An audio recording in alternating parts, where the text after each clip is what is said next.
She said 4 words to one of the most dangerous men in Los Angeles. 4 words. And she didn't even blink. It started with rain. Dark sky, wet streets, a black SUV cutting through Koreatown like it owned the road. Inside, Yoo Sung-jin was on the phone. Voice low, calm. The kind of calm that means someone's day is about to get very bad. If he talks again, bury him. You know where. He hung up, adjusted his cufflinks. Done. Then the car stopped. Traffic. Some delivery truck blocking the lane. His driver mutters something, and then, through the rain-streaked window, he sees her. A woman, standing in the middle of the street, arguing with the truck driver like the whole city had been put on pause just for her. No rush, no fear, just done with it. Yoo Sung-jin's jaw tightened. He stepped out of the car. He never does that. He walked up slowly, rain hitting his suit. He didn't care. He looked at her the way he looked at problems, right before they disappeared. "You're wasting my time." She turned around, and she looked at him like she'd seen powerful men before, like she'd already decided they weren't that impressive. "Then fly over it, rich boy." Complete silence. His driver stopped breathing. Nobody talks to him like that. Nobody. The last person who disrespected him in public is currently not doing well. But she didn't know that. She just picked up her bags and walked off, slow, unbothered, like he was the inconvenience. And Yoo Sung-jin stood there in the rain, for the first time in years, not knowing what to do next. He would find out who she was. He always did. What he didn't know yet was that finding her was the worst mistake he'd ever make. Or the best one. 3 days passed. Sung-jin didn't think about her. Okay, he thought about her once, maybe twice. That's it. Moving on. Beverly Hills. His mansion. Glass walls, clean lines. The kind of place that says, "I have never struggled a day in my life," without saying a word. He walked through the front door. Jacket off. Long day. Meetings, threats, the usual Tuesday. He just wanted silence. What he got was the sound of someone humming. He stopped, turned the corner into the main living room, and there she was. Maid uniform, white apron, long hair pulled back, moving around his kitchen counter like she paid the mortgage on this place. Humming. Humming in his house.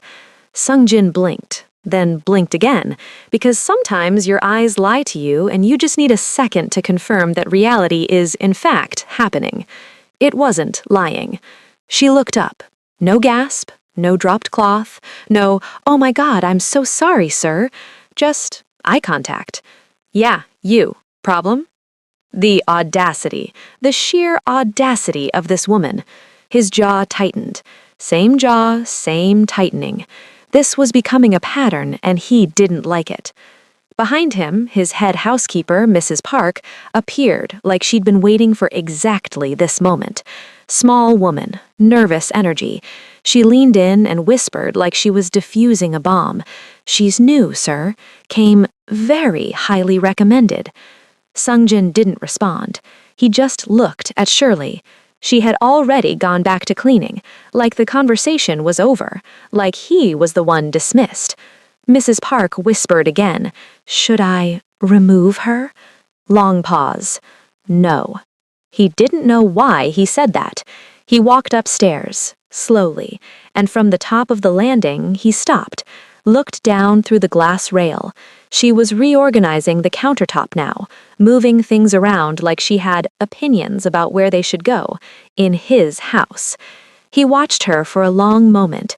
Something wasn't adding up. The way she moved, too comfortable, too unbothered, like someone who was used to being in spaces like this, not cleaning them, occupying them. And those eyes, same eyes from the street, same stillness, no nerves, no performance. Most people who worked in this house barely made eye contact with him. She looked at him like he was regular. He turned, walked to his office, closed the door, pulled out his phone, find out everything about the new housekeeper. A pause on the line. All of it. He didn't know how she got into his house. He didn't know who recommended her, or why. But one thing was already clear. She didn't belong here. And people who don't belong in his world usually end up very far from it. Comment, "I see her," if you already clocked she's hiding something, because trust me, you have no idea. The background check came back clean. Too clean. No criminal record, no red flags, references checked out, employment history, normal. Sungjin stared at the report, then set it down. Something still didn't sit right, but he couldn't prove it yet, so he watched. Day 3.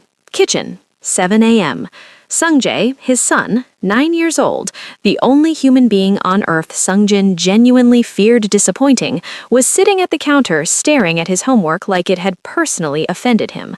Shirley walked past, glanced down, didn't stop, didn't make a big deal of it, just flip the fraction first, then multiply. Sungjae looked up, confused. What? Your problem. You're doing it backwards. He looked back down, tried it. His eyes went wide. It worked. Shirley was already across the kitchen, making coffee, completely unbothered. Sungjae stared at the back of her head like she'd just done a magic trick.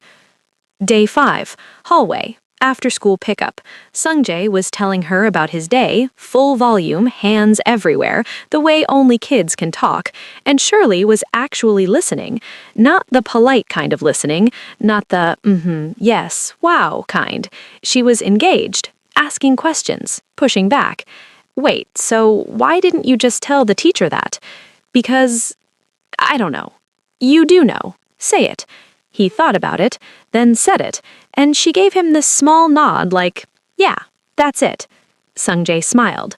From upstairs, Sungjin watched, said nothing. Day 7. Car ride home. Sungjae doing mental math out loud, some multiplication problem from class, struggling. Shirley from the passenger seat without looking up from the window. 4,312. Silence. Sungjae grabbed his calculator, punched it in. How did you do that so fast? She shrugged. Just numbers, kid. He turned to the driver with the energy of someone who had just witnessed something supernatural. Did you see that? The driver kept his eyes on the road. Wise man. That evening, Sungjin passed the living room, stopped. Sungjae was at the table, laughing. Actually laughing, head back, shoulders shaking, the whole thing. Shirley was sitting across from him, completely deadpan, and whatever she'd just said had absolutely destroyed this child in the best way possible. Sungjin stood in the doorway. His son hadn't laughed like that in... He didn't finish the thought. He just watched her. She still hadn't noticed him standing there, or maybe she had and just didn't care. Either way, something was shifting. She thought it was just a moment, just numbers, just a kid, just a job. But Sungjin had noticed, and what she thought was a small, forgettable mistake was the first crack in a secret she couldn't afford to lose. She should have taken the left hallway. She knew she should have taken the left hallway. Mrs. Park had told her on day 1, right wing is off limits. Staff don't go past the second door. Simple, clear, easy to follow. Except today, Sungjae's backpack had rolled under a side table near the restricted corridor, and Shirley was just going to grab it real quick and leave, and nobody would even know she was there. That was the plan. The plan lasted about 11 seconds. The door at the end of the corridor was open. Not wide open, just slightly, the way doors are when someone forgot to pull them shut. She wasn't being nosy. She wasn't. She just happened to see through the gap, and what she saw stopped her completely. Underground garage. Not a regular garage. We're talking blacked-out SUVs lined up in a row. 6 of them. Engines running, men in dark suits standing at attention. Not regular security guards standing, military standing. The kind where their eyes never stop moving. And at the center of all of it, Sungjin. Different posture, different energy. At the house, he was cold, controlled, unreadable. But here, Here, men were bowing to him, actual bowing, heads down, waiting. He was speaking quietly to someone. She couldn't hear the words, but whoever was listening looked like they were one wrong answer away from a very bad evening. Shirley stood frozen in the corridor. He's not just rich, because rich people have nice cars and bodyguards and gates. This wasn't that. This was something else entirely. She took one step back. The floorboard creaked, just once. One of the suited men looked up, looked directly at the door. Shirley didn't breathe.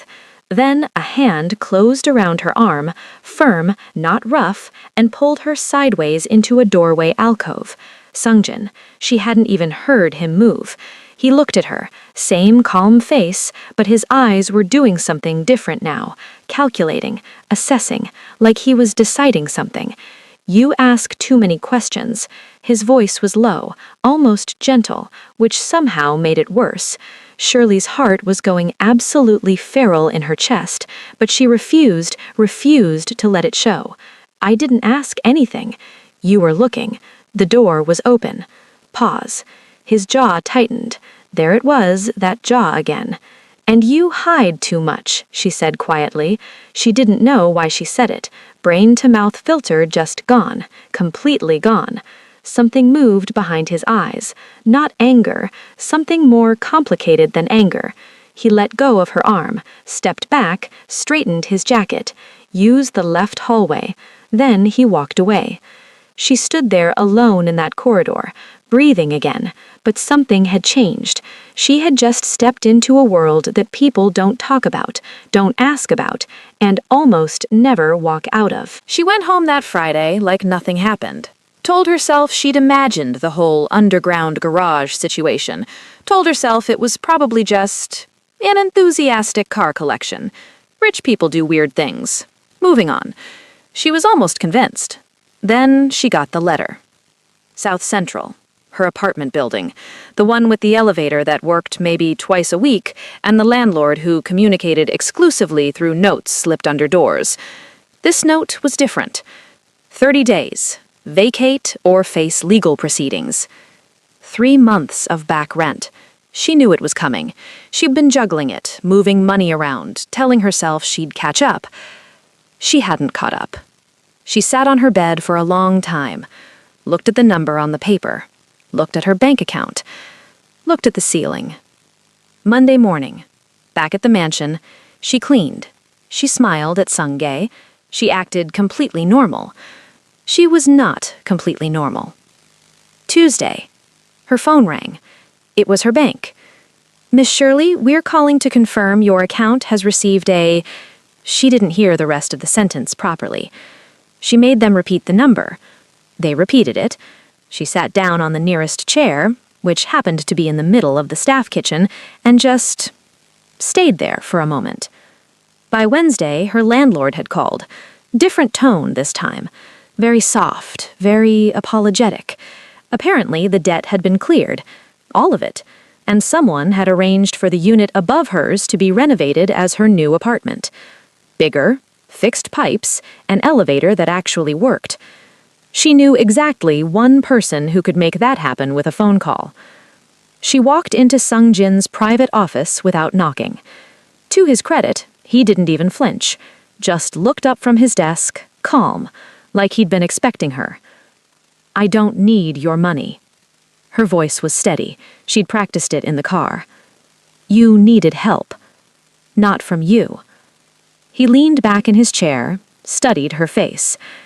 "Your landlord was going to remove you by the end of the month. That's my problem." It was a problem, now it isn't.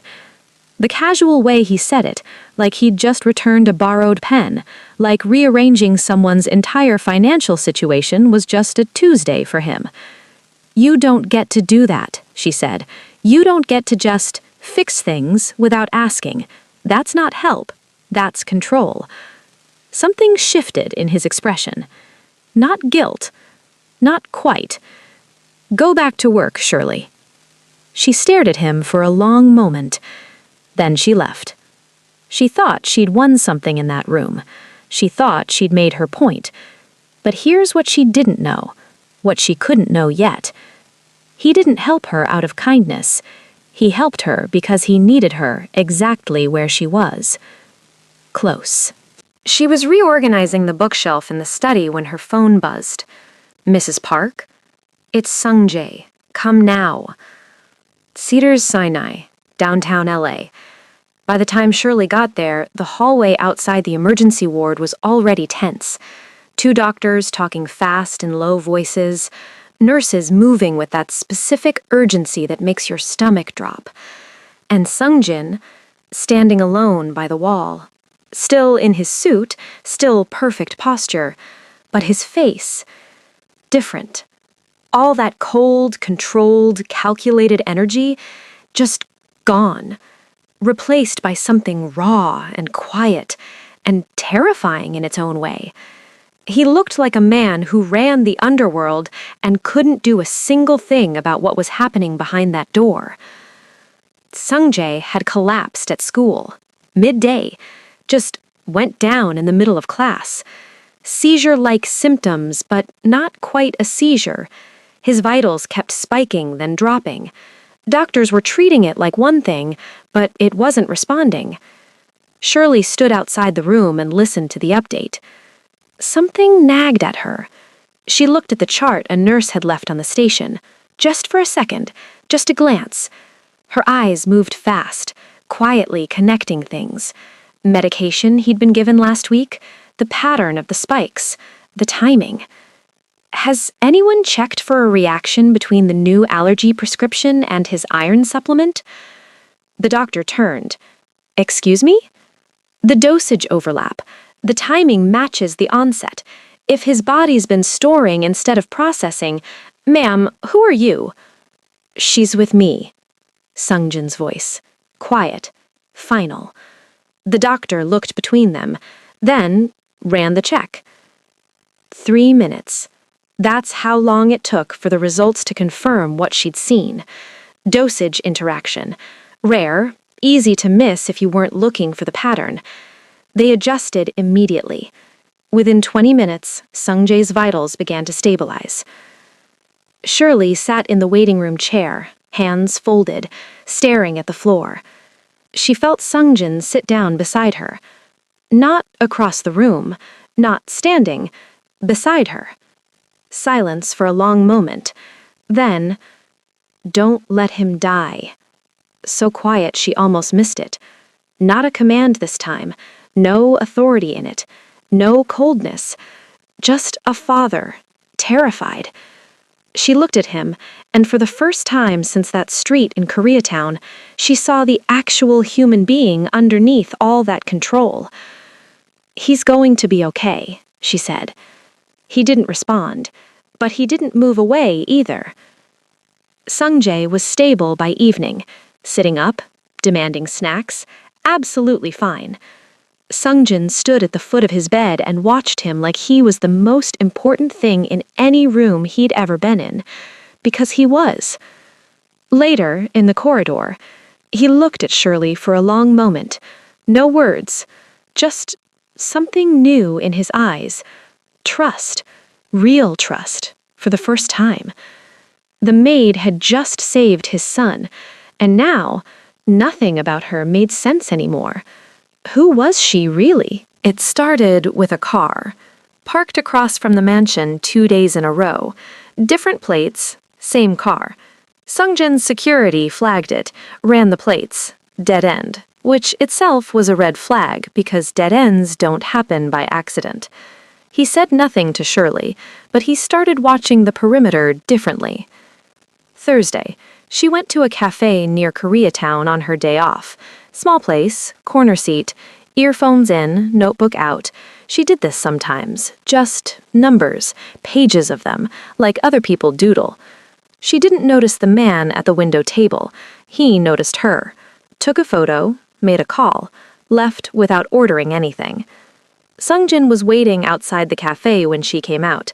No driver, no entourage, just him leaning against a black car like a man who absolutely had not been tracking her location for the past 40 minutes. She stopped walking. Are you following me?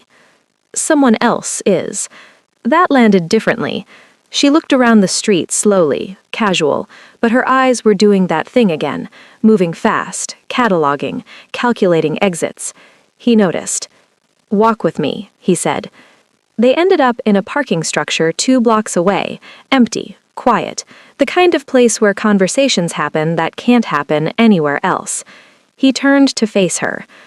"Who are you, really?"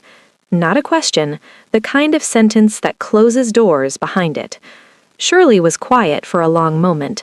She looked tired, not sleepy tired, the other kind, the kind that comes from carrying something heavy for too long.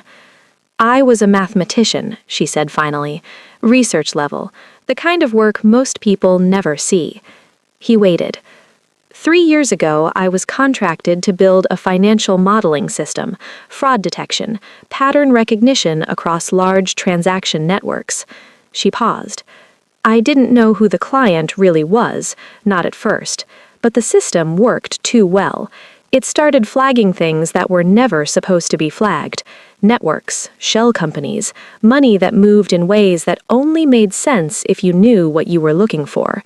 Sungjin's expression didn't change, but something behind his eyes went very still. "I saw names," she said quietly, "real names, and I ran." Silence. "How long have you been hiding?" 2 years, long enough to know that a Maid uniform is the best invisibility cloak money can buy. He almost let the corner of his mouth move. "Your world scares me," she said, and for the first time since that Koreatown street, she looked it, scared, actually scared. He knew. She thought running had kept her safe. She thought 2 years of invisibility meant she'd disappeared. She hadn't. They'd just been patient, and now, that world had found her. It was already at the door. He shut down that night. Whatever opened in that parking structure closed by morning. She could feel it before he even spoke. The temperature of the whole house changed. Staff moved quieter. Even Sung-jae sensed something and stayed in his room. Sung-jin found her in a hallway after breakfast. "You're done here." She blinked. "What?" "Your employment is terminated. You'll receive full payment. Leave today." Just like that. No explanation. No, "Hey, so about yesterday." Just done. Packaged up. Dismissed. Sung-jin, "Leave. Now." The way he said it. Not cold, not cruel. Worse. Final. Like a door bolted shut from the inside. She looked at him for a long moment, waiting for something, anything. He looked right through her. She packed in 20 minutes. Said goodbye to Mrs. Park, who pretended not to have tears happening on her face, walked past Sung-jae's room, door closed, and didn't knock because she didn't trust herself to keep it together if he opened it. She got in her car, sat there, started the engine, drove. South Central, her apartment, the upgraded one. The irony of that hit different now. She changed clothes, made tea she didn't drink, sat on the floor against the bed because sometimes the floor is the right place to be. She wasn't heartbroken. She was just tired of running, of hiding, of almost having something real and watching it evaporate. She went to bed at 9.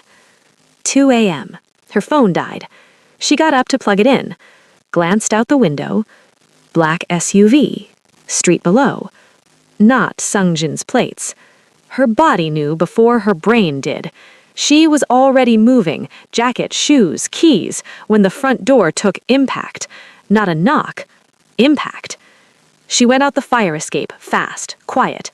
2 years of paranoia suddenly paying every dividend. She hit the alley running. They were already at the bottom. 2 men, big, between her and the street. She turned, another one behind her. This is it, some part of her brain said very calmly. This is how it ends in an alley in South Central. Headlights, blinding, sudden. A black car launched into the alley entrance and stopped hard. Door opened. Sungjin. He moved through those 3 men like they were traffic cones. Efficient, Brutal. No wasted motion. The kind of violence that's been practiced so long it looks almost quiet. 30 seconds. All three were down. He turned to her, breathing slightly harder, jacket torn. Get in. She got in. The freeway chase lasted 11 minutes. She knows because she counted. It's what she does. Numbers. Even at 90 miles per hour on the I-10 with 2 SUVs behind them. They lost them somewhere past the interchange. Silence. Just engine noise. Heavy breathing. He had told her to leave. He had made her leave. And then he showed up at 2 a.m. and took apart 3 men with his bare hands. She stared at the side of his face in the dark. He kept his eyes on the road. He was the only reason she was still alive, and they both knew it. Nobody spoke on the drive to the penthouse. What was there to say? He'd just dismantled 3 men in an alley to save a woman he'd fired that morning. She'd just survived a kidnap attempt in the city she'd been hiding in for 2 years. Normal Tuesday. Penthouse, 34th floor. Downtown LA spread out below them like a breathing thing. Lights and highways and all those millions of lives happening simultaneously, completely unaware of what was unfolding on this balcony. Sung-jin stood at the railing, back to her, quiet for a long time. I pushed you away because being near me makes you a target. She already knew that. Stay and you'll never be safe. Pause. Leave, and you'll never see me again. He turned then, and his face was doing something she'd never seen it do before, asking. Yu Sung-jin, who buried problems in the desert, who men bowed to in underground garages, who never asked anyone for anything. Asking. She looked out at the city for a long moment, thought about safe, what it even meant. She'd been safe for 2 years, alone, invisible, eating cold rice on a floor, calling it survival. I was never safe anyway, she said quietly. She stayed. It wasn't perfect. He still ran dangerous things in dangerous rooms. She still had people looking for her. But they faced it together now. And sometimes, real is better than perfect. Here's the lesson. The right person won't always come packaged neatly. They'll arrive in the middle of your chaos, in a traffic jam, in a crisis, in a moment you weren't ready for. Don't disqualify them because the timing is complicated. If this story touched something in you, don't just close the app and move on, because that feeling you have right now, that's rare. And the people who scroll past without subscribing miss the next story and the next feeling, and they never even know what they lost. Hit subscribe, right now, before you forget, because the next story might be the one that changes how you see everything.